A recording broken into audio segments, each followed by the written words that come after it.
London in the raw 1964.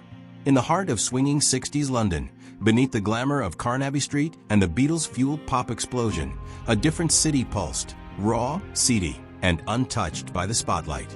London in the raw didn't flinch. It dove headfirst into the underbelly, strip clubs, risque cabarets, and the gritty nightlife that tourists weren't meant to see.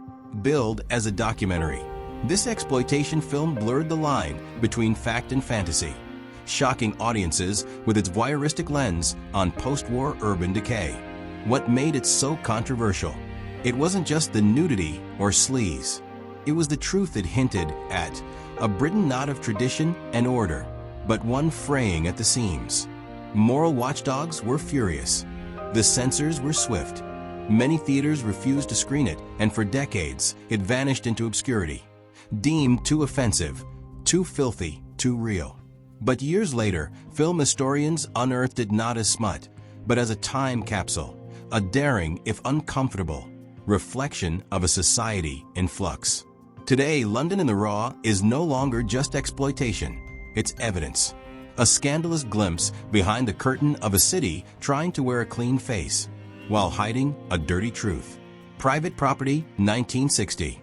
From the very first frame, Private Property feels dangerous, like something you're not supposed to be watching.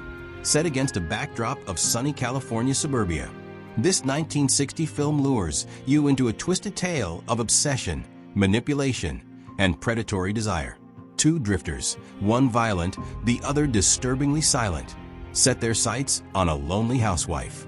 What follows isn't just suspense, it's psychological warfare. There are no heroes here, only victims, and the camera never blinks. It was director Leslie Stevens' debut film, but Hollywood wasn't ready for it. The erotic tension, the stalking, the invasion of domestic space, it all felt too real. The Catholic Legion of Decency condemned it. Theaters refused to show it, and it was never submitted to the MPAA, meaning it existed completely outside the system.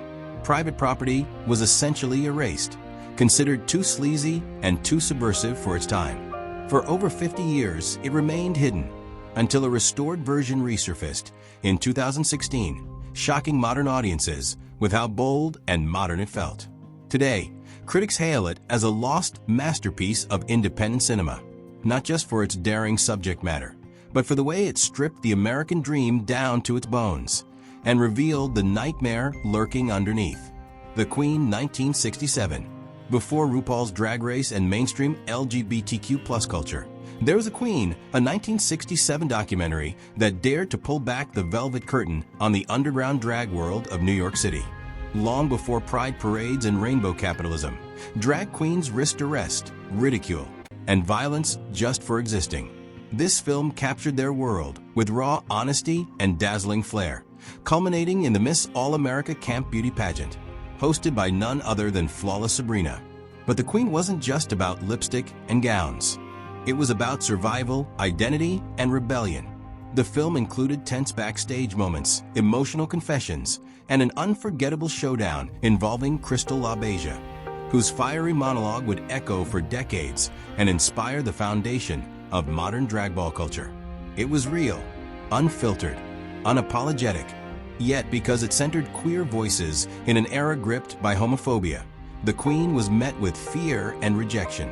It faced limited distribution, censorship, and was quietly buried by a society that wasn't ready to see what it so boldly revealed. For years, it vanished, spoken about in whispers by those who remembered. Today, The Queen is hailed as a landmark in queer cinema, not just for what it showed, but for the truth it refused to hide.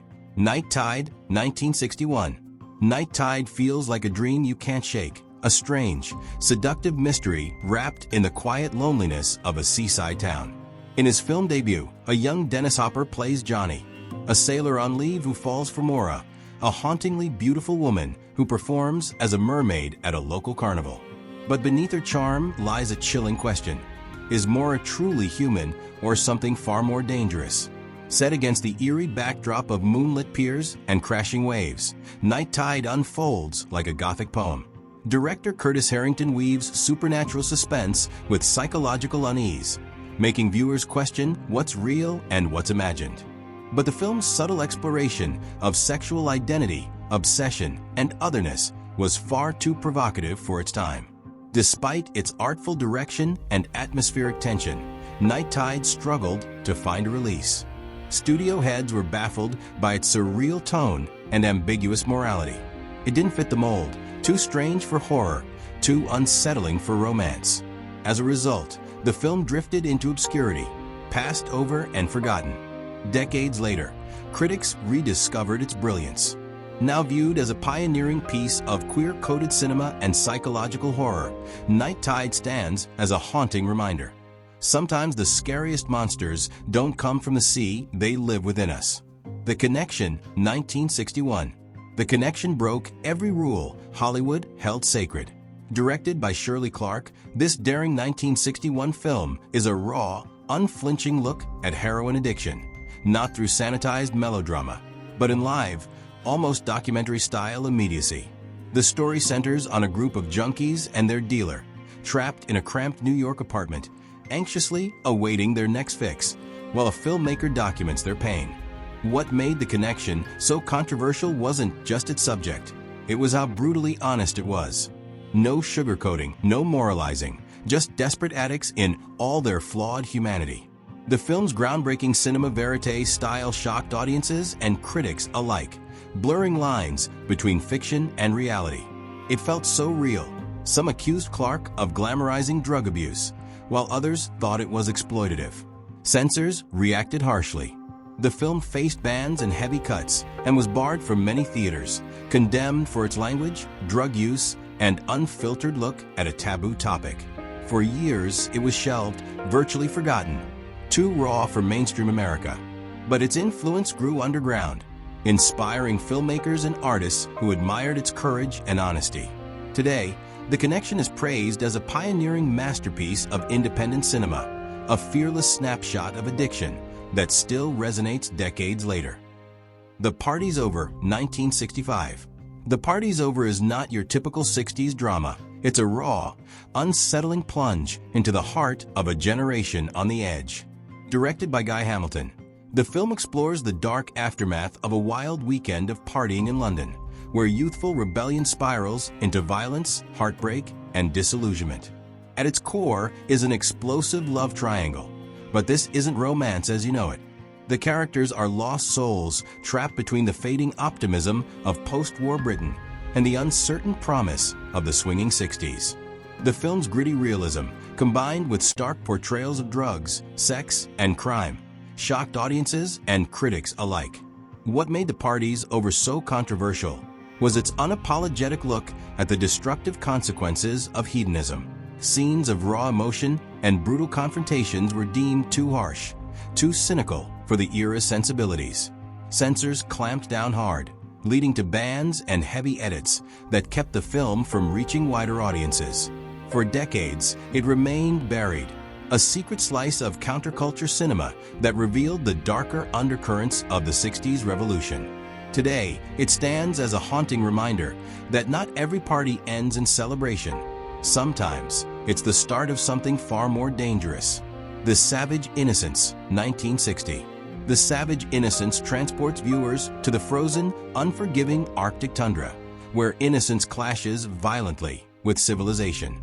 Starring Anthony Quinn as Inuk, a fiercely proud and stoic Inuit hunter, the film tells a haunting tale of cultural collision and tragic misunderstanding.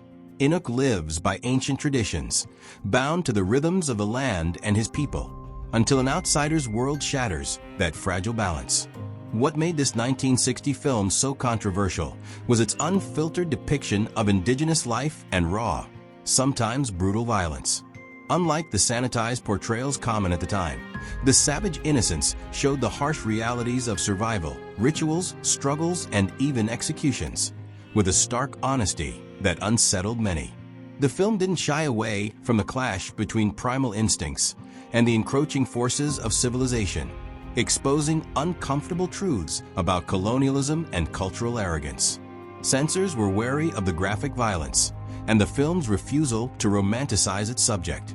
Though nominated for awards, it faced limited release and mixed reviews. buried beneath more mainstream fare. Yet its power endured. Today, The Savage Innocence is recognized as a bold, haunting exploration of cultural identity and humanity's primal nature, a controversial masterpiece that refused to conform. The Cool World, 1963. The Cool World plunges deep into the gritty streets of Harlem, exposing a world where youth gangs rule and survival means toughness beyond measure. Directed by Shirley Clark, this 1963 film follows Duke, a teenage gang leader caught in a brutal cycle of violence, poverty, and desperation. The film's raw portrayal of inner-city life was revolutionary for its time, shattering the sanitized images of Black America typically seen on screen. What made The Cool World so controversial wasn't just its unvarnished look at gang culture. It was its stark social commentary. It forced audiences to confront uncomfortable realities: systemic racism, broken families, and limited futures. The film's cinema verite style blurred fiction and documentary, lending it an urgent, almost unsettling authenticity. But many censors and theaters balked at the film's frank depiction of crime, drugs, and poverty. It faced cuts, bans, and limited distribution, keeping it out of mainstream view for years. Critics who praised its honesty were often drowned out by those who feared its unfiltered truth. Today, The Cool World is hailed as a pioneering work of independent cinema and a powerful social document. Its legacy lives on as a bold cinematic wake-up call, one that refused to hide the darker side of the American dream. The Naked Kiss, 1964. The Naked Kiss is not your typical 60s noir. It's a brutal, unflinching dive into the shattered psyche of a woman seeking redemption in a world that refuses to forgive.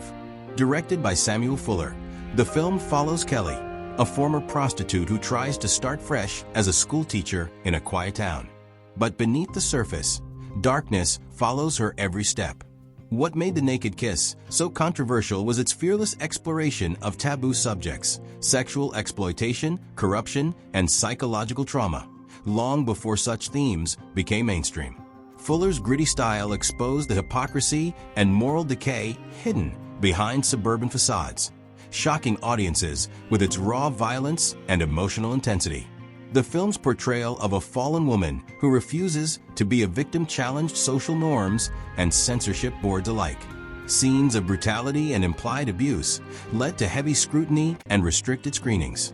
Yet beneath its hard edges, The Naked Kiss offered a powerful critique of society's tendency to condemn the vulnerable while protecting the corrupt. Decades later, the film has been re-evaluated as a bold, groundbreaking work of American cinema. It remains a haunting story of pain, resilience, and the desperate search for dignity in an unforgiving world. Proof that some truths are too raw to ignore. Peeping Tom, 1960. Peeping Tom shocked audiences and critics alike when it first premiered, turning the horror genre on its head with an unsettling psychological twist. Directed by Michael Powell, this film dives into the mind of Mark Lewis, a timid camera operator with a deadly obsession. He films his victims' final moments, capturing terror and death through his lens. The voyeuristic premise was groundbreaking and deeply disturbing.